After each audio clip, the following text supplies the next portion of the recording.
IVF చికిత్సలో 25% భారీ discount, free doctor consultation, free ultrasound scan, logo launch, Andro max advanced male infertility centre ను కూడా ప్రారంభించారు. Welcome to PD TV. ఏపీలో ఎన్నికల ఫలితాలు వచ్చి నూతన ప్రభుత్వం ఏర్పడిన వెంటనే వైజాగ్లో రిషికొండ మీద నిర్మించినటువంటి భవనాల గురించి పెద్ద ఎత్తున కూడా చర్చ అయితే జరిగింది. స్థానికంగా ఉన్నటువంటి ఎమ్మెల్యే గంటా శ్రీనివాసరావు రిషికొండ మీద ఏ విధంగా ఉందో చూపిస్తాను రండి అంటూ కూడా మీడియా ప్రతినిధుల్ని, తెలుగుదేశం పార్టీ కొంతమంది నాయకుల్ని, కార్యకర్తల్ని వెంట పెట్టుకుని యొక్క భవనాలను అయితే పరిశీలించడం జరిగింది.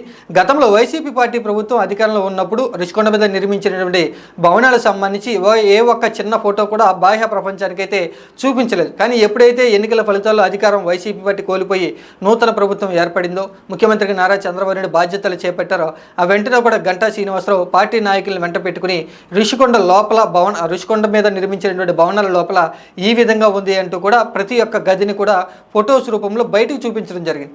ఎప్పుడైతే గంటా శ్రీనివాసరావు యొక్క కొండ మీదకి వెళ్ళి భవనాలను పరిశీలన చేసి ఫొటోస్ని మీడియా ద్వారా బయటకు రిలీజ్ చేయించారో, ముఖ్యమంత్రి నారా చంద్రబాబు నాయుడు గంటా శ్రీనివాసరావు మీద కొంత ఆగ్రహాన్ని వ్యక్తం చేశారు. అతి త్వరలో నేను వెళ్ళి పరిశీలన చేద్దాం అనుకుంటే నువ్వే తొందరపడి వెళ్ళి ఆ యొక్క భవనాలను ఫొటోస్ రూపంలో జనాలకు చూపించేశామంటూ కోపపడ్డారంటూ కూడా అప్పట్లో కొంత సమాచారం అయితే బయటికి రావడం జరిగింది. ఇప్పుడు పూర్తి స్థాయిలో ముఖ్యమంత్రిగా బాధ్యతలు చేపట్టి శాఖలకు సంబంధించి సమావేశాలు నిర్వహించిన తర్వాత ముఖ్యమంత్రి నారా చంద్రబాబు నాయుడు వైజాగ్ వెళ్ళబోతున్నట్లుగా తెలుస్తుంది. ఇంకా వైజాగ్కి సంబంధించి కూడా ముఖ్యమంత్రిగా బాధ్యతలు చేపట్టిన వెంటనే నారా చంద్రబాబు నాయుడు వైజాగ్ని ఆర్థిక రాజధానిగా చేసేందుకు ప్రయత్నం చేస్తామంటూ కూడా వైజాగ్ని డెవలప్ చేస్తానంటూ తన మనసులో ఉన్నటువంటి మాటనైతే బయటపెట్టడం జరిగింది. ఇక పూర్తి స్థాయిలో అధికారం చేపట్టి సమీక్ష సమావేశాలు, మంత్రుల కేటాయింపు, పరిపాలన విషయాల మీద ఒక అవగాహన వచ్చినటువంటి నారా చంద్రబాబు నాయుడు ఇప్పుడు వైజాగ్ పర్యటన అనేది అతి త్వరలో చేయబోతున్నట్టు ప్రభుత్వ వర్గాలు చెప్తూ ఉన్నాయి. ముఖ్యంగా రిషికొండ మీద నిర్మించినటువంటి భవనాల యొక్క పరిశీలన అనేది చేయబోతున్నట్లుగా తెలుస్తుంది. ముఖ్యమంత్రి నారా చంద్రబాబు నాయుడుతో పాటు మంత్రి నారా లోకేష్ కూడా ఈ యొక్క పర్యటనకి, సందర్శనకు వెళ్ళబోతున్నట్లుగా తెలుస్తుంది.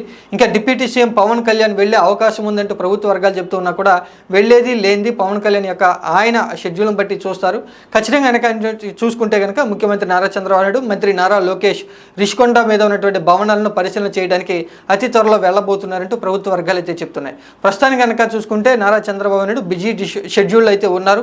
రేపటి రోజున ఢిల్లీ అయితే వెళ్ళబోతూ ఉన్నారు. ఆ తర్వాత పర్యటన ముగిసిన తర్వాత పూర్తి స్థాయిలో వైజాగ్కి సంబంధించి దృష్టి పెట్టి సమీక్ష సమావేశాలు నిర్వహించి వైజాగ్ని ఆర్థిక రాజధానిగా చేయాలంటే ఏ విధంగా ముందుకు వెళ్ళాలి అనేటువంటి విషయం గురించి అక్కడ ఉన్నటువంటి స్థానిక అధికారులతో సంప్రదింపులు జరపబోతున్నట్లుగా తెలుస్తుంది. ఇంకా వైజాగ్ పర్యటనలోనే రిషికొండ మీద ఉన్నటువంటి భవనాలను పూర్తి స్థాయిలో పరిశీలన చేసి ఏ విధంగా ఉపయోగించుకుంటే మంచిది అనేటువంటి విషయం గురించి ఆరా తీయబోతున్నట్లుగా తెలుస్తుంది. వైసీపీ పార్టీ ప్రభుత్వం చెప్తూ ఉన్నట్లుగా ఆ యొక్క భవనాలను ఎవరైనా సరే ఉన్నత అధికారులు లేదా ఎవరైనా కేంద్ర స్థాయి నుంచి అతిథులు వస్తే ఉపయోగించుకుంటే బాగుంటుందా, లేదా టూరిజానికి ఉపయోగించుకుంటే బాగుంటుందా, లేదా ప్రభుత్వానికి సంబంధించి ఏదన్నా క్యాంపు కార్యాలయంగా ఉపయోగించుకునే అవకాశం ఉందా అనేటువంటి విషయాల గురించి ముఖ్యమంత్రి నారా చంద్రబాబు నాయుడు చర్చించబోతున్నట్లుగా తెలుస్తుంది. పూర్తి స్థాయిలో వైజాగ్ పర్యటన తర్వాత రిషికొండ మీద భవనాలను ఏ విధంగా ఉపయోగించుకోవాలి అనేటువంటి విషయం గురించి ఒక అవగాహనకైతే రాబోతూ ఉన్నట్లుగా తెలుస్తుంది.